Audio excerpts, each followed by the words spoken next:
আজ আপনাদেরকে শোনাবো আমাদের এইচএফ ফুড সার্ভিসের খেজুরের গুড়ের গল্প। আমরা আমাদের সম্মানিত কাস্টমারদেরকে কথা দিয়েছি আমরা তাদের হাতে তুলে দেবো আমাদের যশোরের ফ্রেশ অথেন্টিক ঐতিহ্যবাহী খেজুরের গুড়।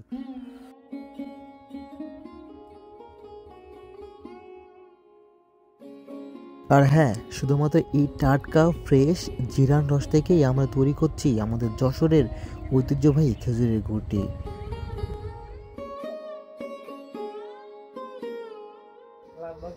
কাকডাকা ভোরেই আমাদের গাছিরা দল বেঁধে চলে যায় আমাদের নিবন্ধিত খেজুর বাগান থেকে খেজুরের রসগুলো পেড়ে আনতে।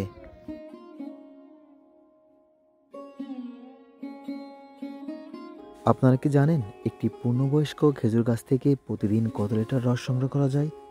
সাধারণত একটি গাছ থেকে 5 থেকে 7 লিটার রস পাওয়া যায়। আর এই সকালবেলা সংগৃহীত রসকে তাজা রাখতে হলে দ্রুত প্রক্রিয়াকরণ শুরু করতে হয়। শীতের সকালে যখন কুয়াশার মধ্যে গাছের ডাল থেকে রস ঝরতে থাকে তখন পুরো পরিবেশটা অনেক সুন্দর লাগে। চারপাশের প্রকৃতি এতটাই মুগ্ধকর যে এখানে দাঁড়িয়ে রস পাড়ার দৃশ্য দেখা যেন গ্রামের জীবনের একটি গল্প।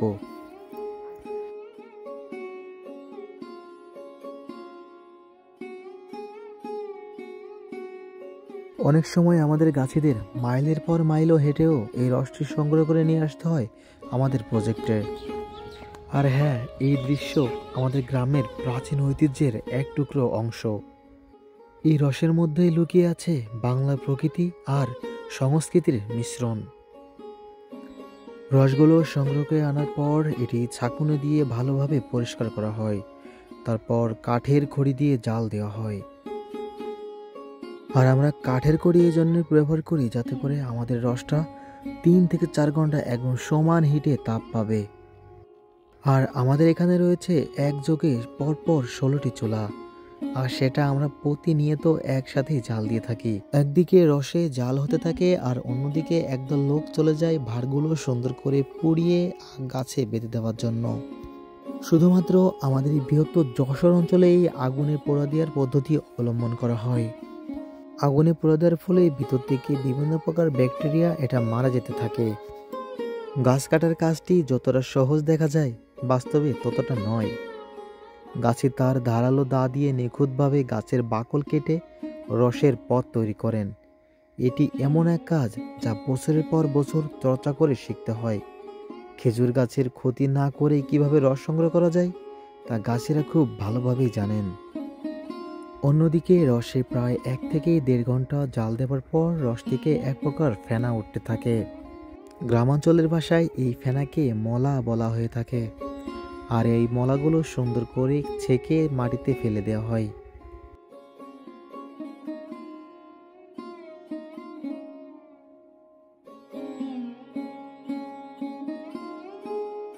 প্রায় 2 থেকে 2.5 ঘন্টা জাল দেওয়ার পর এই রসটি সোনালী বর্ণ ধারণ করে।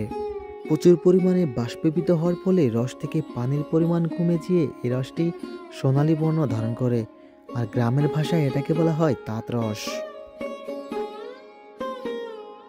আর এই তাঁত রসকে প্রায় 1 ঘন্টা জ্বালানোর পর তৈরি হয়ে যায় আমাদের এই কাঙ্ক্ষিত খেজুরের গুড়টি।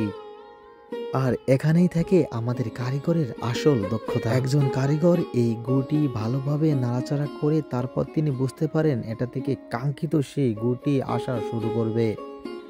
বিভিন্ন সময় এই গুড়ের কালারটা একটু পরিবর্তন হতে পারে, কিন্তু স্বাদের দিক থেকে থাকবে অপরিবর্তিত। গুড় থেকে যে ফুট ওঠা দেখতে পাচ্ছেন এটা দেখে আমাদের কারিগর বুঝতে পারেন যে গুড়টি কখন চুলা থেকে নামানো লাগবে। আমাদের প্রজেক্টের চারিপাশটা এই রসের ধোঁয়ায় এমন একটা পরিবেশ সৃষ্টি করে যে মনে হয় আমরা সবসময় মেঘের রাজ্যে ভেসে বেড়াচ্ছি।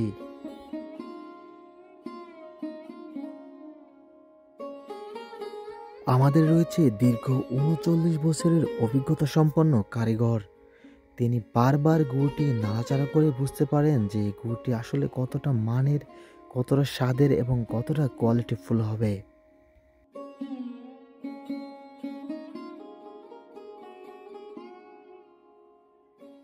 কারিগরের নির্দেশনা পাওয়া মাত্রই আমাদের এই গুড়টি চুলা থেকে নিচে নামানো হয়ে থাকে। তারপর তিনি নিজেই আমাদের এই গুড়ে বিষ মারার কার্যক্রম পরিচালনা করে থাকেন।